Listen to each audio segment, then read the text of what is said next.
자, 안녕하십니까. 타고난 약골입니다. 달리기를 하면서 이 워밍업 중요성에 대해서 이렇게 몸소 체험을 한 게 있어서 말씀을 드리려고 합니다. 크루 팀 교류전을 하면서 전주 군산 팀들하고 하면서 7km를 달렸어요. 7km를 3분 48초 페이스로 달렸고요.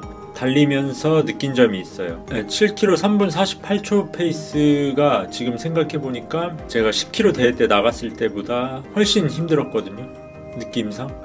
그 힘들었던 이유가, 그리고 돌이켜보면 1km 뭐 인터벌, 1000m 인터벌 이럴 때보다도 더 힘들어서 왜 힘들지? 이번이 정말 힘들었어요. 왜 힘들었지라고 이렇게 곰곰이 생각을 해보니까 이 호흡적인 부분에서 너무 힘들었어요. 그 부분이 왜 힘들지? 페이스는 더 낮기도 하고 뭐 그렇게 빠르긴 했지만 다리가 안 나가는 느낌이 아니라 호흡이, 당연한 소린데 호흡이 안 터져서 안 나가는 느낌? 그게 이제 조금이라도 더 호흡이 편해지려면 워밍업을 많이 해야 한다는 걸 느꼈습니다. 이번 그 교류전에서 저는 워밍업을 그냥 잠깐 조깅 한 1.7km 정도? 그 조깅이라 할 수도 없죠. 집중해서 하지도 않고 몸을 풀지도 않았어요. 그런 어수선한 상태에서 이렇게 하다 보니까 제가 이렇게 마음적으로나 몸적으로 어수선한 상태에서 집중 안 하고 하다 보니까 그냥 그 상태에서 튀어나갔거든요. 아무리 이제 출발은 천천히 했다고 하지만 호흡이 한 3분 51초 이 정도 페이스에서도 호흡이 너무 힘들더라고요. 그 이유가 제 생각에는 워밍업인 것 같아요. 그 워밍업이, 저 같은 경우는 루틴이 뭐 워밍업을 한 2km 좀 넘게 천천히 조깅을 하고요. 몸을 이제 동적 스트레칭을 하고 질주를 하거든요. 그것도 좀 모자란 것 같지만 그렇게는, 이게 기본 저는 루틴인데, 그렇게 함으로써 몸이 풀리는 것도 풀리는 건데 질주를 통해서 호흡이 이렇게 터진다고 호흡이 터진다는 표현이 맞겠죠? 호흡이 좀 터진다고 생각을 하거든요. 그래서 저 같은 경우는 지난 10km 대회 때 힘들었지만 그래도 막 이번만큼 그렇게 죽도록 힘들지 않았던 이유가 제 생각에는 호흡 때문이었어요. 저 같은 경우는.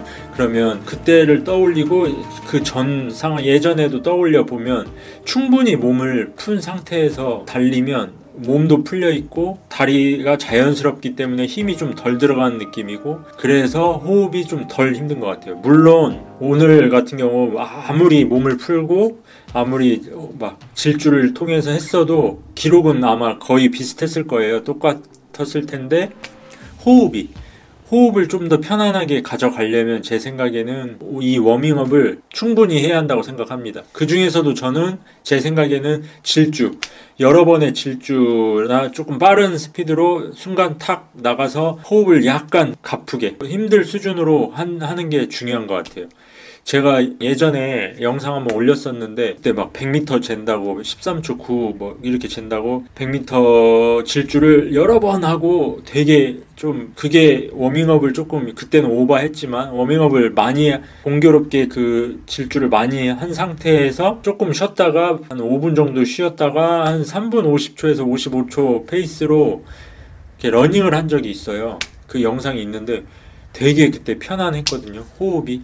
물론 이제 스피드가 빨라진다는 건 아닌데 그런 거는 이제 좀 더 노력의 시간이 더 필요한 거겠지만, 그날의 그 호흡적인 부분이라든지 몸이 전체적으로 풀려 있고 피가 잘 통해야 호흡도 편안할 거고, 심장에서 혈류가 잘 통할 거 아니에요? 뭐 맞나? 하여튼 그런 의미에서 제 생각에는 충분한 질주, 적당한 것보다 좀 더 빠른 질주를 통해서 호흡을 좀 터트려 주는 게 좀 필요할 것 같아요. 그렇게 해야 하면 같은 스피드라도 좀 약간 편안하게 달릴 수 있지 않을까. 스피드를 더 낼 수 있었는데 아쉬움보다는 많이 힘들었다라는 그 느낌이 너무 강했거든요. 하여튼 그런 의미에서 제 생각에는 워밍업 꼭 하셔야 합니다. 워밍업은 특히나 이런 대회를 앞두고는 워밍업을 충분히 하셔야 돼요. 물론 뭐 풀코스로 갔을 때는 너무나 많은 오버 트레이닝을 하면 체력적으로 안 좋아질 수 있으니까 그 부분은 더 공부를 해야겠지만, 이런 10km라든지 하프까지는 제 입장에서는 충분히 몸을 푸는 게 좋을 것 같다고 생각을 합니다. 안 그러면 몸을 못 풀었다면 초반 뭐 1, 2km는 아주 천천히 몸을 풀어주면서 서서히 가는 게 좋다라고 생각을 합니다. 뭐 챗GPT에도 물어보니까 뭐 준비 운동 없이 바로 달리면 심장, 폐, 근육이 갑작스런 산소 수요를 감당 못해서 숨이 턱 막힌다고 그렇게 나오네요. 워밍업 단계에서 심박수와 호흡수를 미리 올려줘야 본 훈련에서 숨이 찬 느낌을 줄일 수 있어 라고 대답을 하네요. 딱 제가 느낀 게 맞네요. 검색을 해보니까 제가 느낀 게 정확히 맞았습니다. 참 요즘은 이 챗GPT가 정말 무슨 백과사전 같이 너무 맹신하는 건 좀 안 좋겠지만 사람보다 더 빠르고 더 정확한 이런 계산과 이런 정보력을 주니까 시대가 좀 많이 변한 것 같아요. 카본 러닝화의 시대가 온 것처럼 AI의 시대가 많이 왔네요. 카본 러닝화, 이 기술이 좋아진 이 카본 러닝화의 시대가 왔는데도 불구하고 카본 러닝화를 몸이 안 좋아진다라는 생각 때문에 안 사는 건 제 생각에는 좀 아까운 일인 것 같아요. 한 번쯤은 신어보면 좋지 않을까 생각을 합니다. 왜냐하면 너무 카본 러닝화를 신으면 너무 좋거든요. 편하게 달릴 수 있고, 물론 자기 몸에 맞지 않게 빠르게 달리면 부상을 당하겠지만 그렇게 달리지 않고 자기 몸에 맞는 스피드와 뭐 근력에 맞게 이렇게 달린다면 제 생각에는 너무 편하고 좋은 러닝화가 될 것 같습니다. 카본 러닝화에도 슈퍼 트레이너화가 있고 레이싱화가 있잖아요. 레이싱화 같은 경우에는 레이싱 비슷하게 뛸 때 신으시면 너무 재밌고요. 슈퍼 트레이너 같은 경우는 전천후로 그냥 신을 때 저는 너무 좋더라고요.